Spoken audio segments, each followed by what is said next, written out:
la dynastie idrisside marque un tournant fondamental dans l'histoire du Maroc, établissant le cadre pour un État islamique indépendant. Remontant à Idriss Ier, descendant du prophète Mahomet, elle puise ses origines dans la fuite d'Idriss du califat abbasside vers le Maghreb.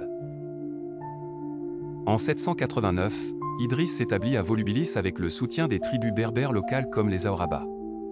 Cette arrivée se traduit par la fondation du premier État marocain, grâce à sa capacité à fédérer les tribus berbères autour de l'islam et du chiisme zédite.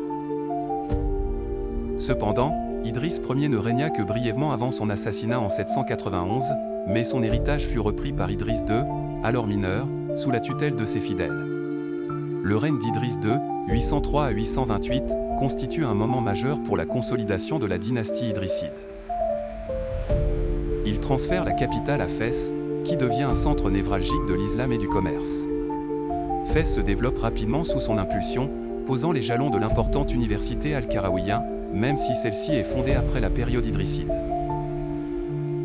Le modèle de gouvernance d'Idriss II permet une extension de l'autorité idrisside bien que limitée par l'autonomie persistante des tribus berbères au loin. Malgré cet essor, les challenges ne manquent pas. La fragmentation du royaume après la mort d'Idriss II, divisé entre ses fils, affaiblit le pouvoir centralisé, engagés qu'ils sont dans des luttes fratricides. Cela coïncide avec l'émergence de dynasties rivales menaçant leur hégémonie, notamment les Omeyyades de Cordoue et les Fatimides.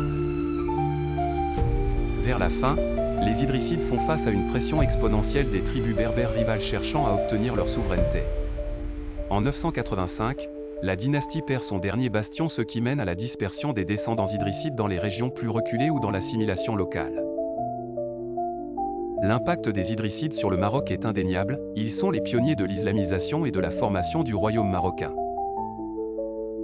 Leur règne, bien que relativement court, scelle le socle sur lequel l'État marocain indépendant s'épanouira, et leur héritage culturel et religieux perdure dans l'identité marocaine, entrelacée dans les dynamiques arabes et berbères. En conclusion, la dynastie idrisside reste une clé de voûte dans l'histoire de la région, marquant non seulement l'affirmation d'un État indépendant mais une symbiose prolongée entre culture et religion au Maroc.